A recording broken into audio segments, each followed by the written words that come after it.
Serial killer நடு ரோட்ல நின்னு கண்மூடித்தனமா சொல்றான்.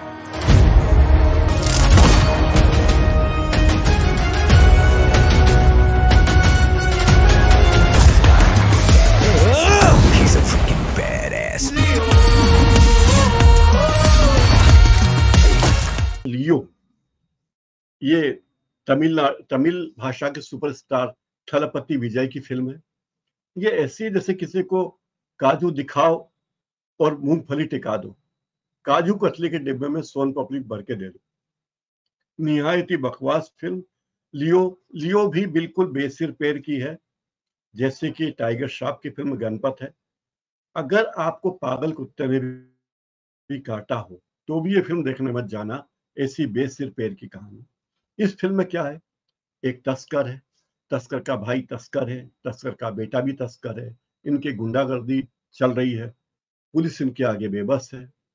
और जो बड़ा तस्कर है, मेन तस्कर है, उसके दिमाग में आता है कि मुझे अपने साम्राज्य को बढ़ाने के लिए बलि चढ़ाना चाहिए। पहले वो जानवरों की बलि चढ़ाता है, फिर ज्योतिष के कहने के बाद व्यक्तियों की बलि चढ़ाना शुरू करता है। और वो कहता है कि बलि एक खास राशि के लोगों की ही होनी चाहिए।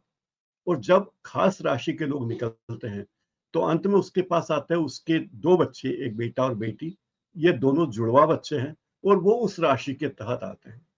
और वो तस्कर अपनी बेटी की बलि दे देता है, अपनी बेटी की बलि दे देता है। और बेटा चाहता है कि बाप ये काम ना करे, लेकिन वो करता है।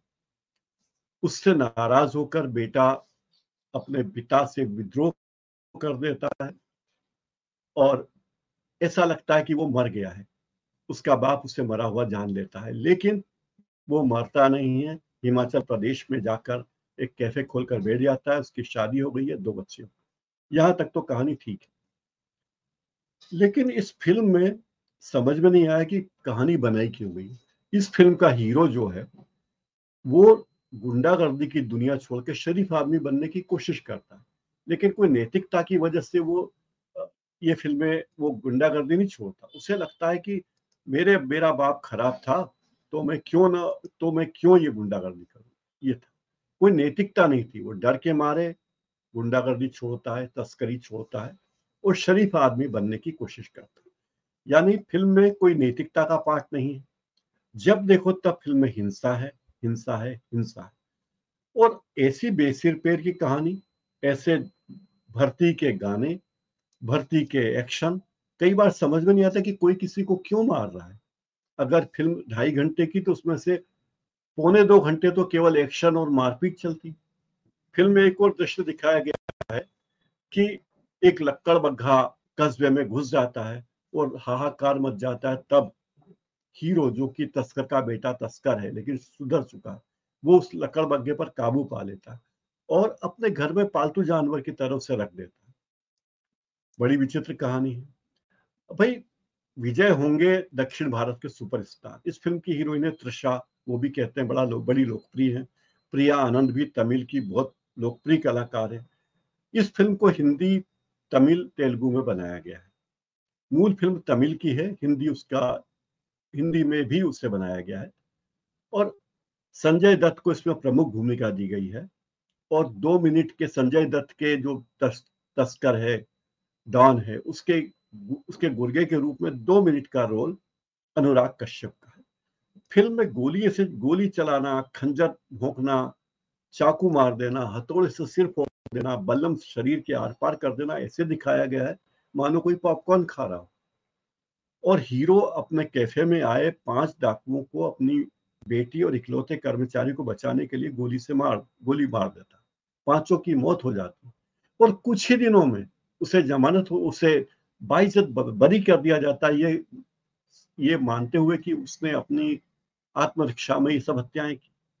इस देश में इतनी अच्छी न्याय व्यवस्था कब हो जाएगी भाई, हम तो उसका सपना देखते हैं। इस फिल्म में कुछ सीन तो होम अलोन फिल्म से लिए गए हैं। होम अलोन में आपको याद होगा कि छोटा बच्चा अपने घर में अकेला फंस जाता है, उसके परिवार के लोग चले जाते हैं छुट्टियां बिताने क्रिसमस की, और तभी डाकू उसके घर में घुसते हैं और वो डाकू से बचने के लिए तरह तरह के प्रयोग करता है। अपने वे उस तरह के सीन भी बचकाना सीन इसमें लगा दिए गए। और विचित्र बात यह है कि ये पूरी फिल्म हिंसा का अतिरेक है, इसमें कानून और व्यवस्था का मजाक बनाया गया है, और ये सिर्फ बेबकवास बेतुकी फिल्म हिंदी में क्यों आई समझ में नहीं आता। इसमें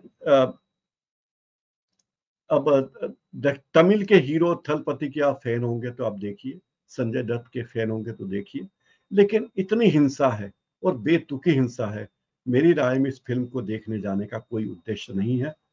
बकवास फिल्म है, आप इसे देखने की जहमत मत उठाइए।